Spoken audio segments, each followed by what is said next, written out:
Gentlemen, Tiny Tim.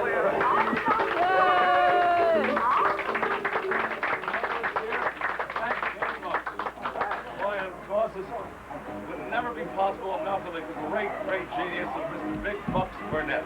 Yeah. I met Tiny Tim in 1982 in my hometown of Dallas. I did an interview that night. We hit it off. We kept in touch. And for the last 10 years of his life, I served as manager, producer, and fan club president.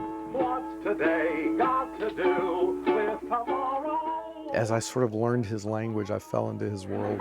It must have been the presence of Mr. Tim which drove me to such depths of madness. But it's well known among people who actually knew him that for his entire life since childhood, he knew he was destined to meet the most perfect woman in the world, who he called since childhood the Eternal Princess. And in Dallas, I booked him to play a show. It was May 19th, 1988. And after the show, 20 or 30 people came backstage to meet Tiny. Stephanie was just one. She waited in line. And he met her, signed her grandfather's ukulele. They chatted for quite a bit. The next day, I got a phone call from Tiny saying, "Mr. Burnett, you've done it, you've done it." Introduced me to the Eternal Princess. I was like, "What?" He said, "Your friend, Miss Stephanie." She very soon was made aware of her status as the Eternal Princess. And she kind of took it somewhat seriously. She wanted him to feel honored, not rejected, nor was she going to make a romantic ovation, but a nice friendship blossomed. I used to love Jessica Hahn, oh yes, but now I love Stephanie, sweet, sweet Stephanie. Now I love Stephanie more. We also began my dream project, recording an album.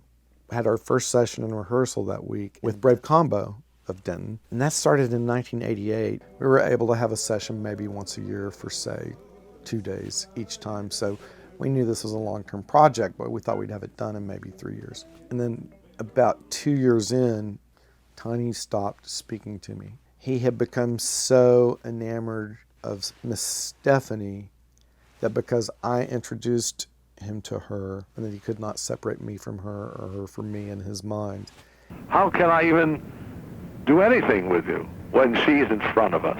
And I'm sorry that you have to be by fate the sacrificial lamb.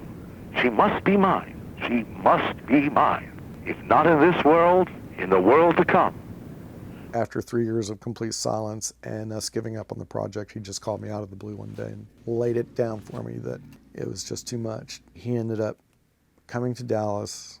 We all met in Denton, and work was allowed to continue.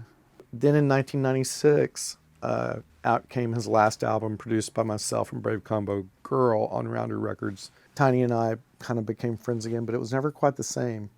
And at times, Tiny would just burst into anger and call me, accusing me of using Stephanie to control him.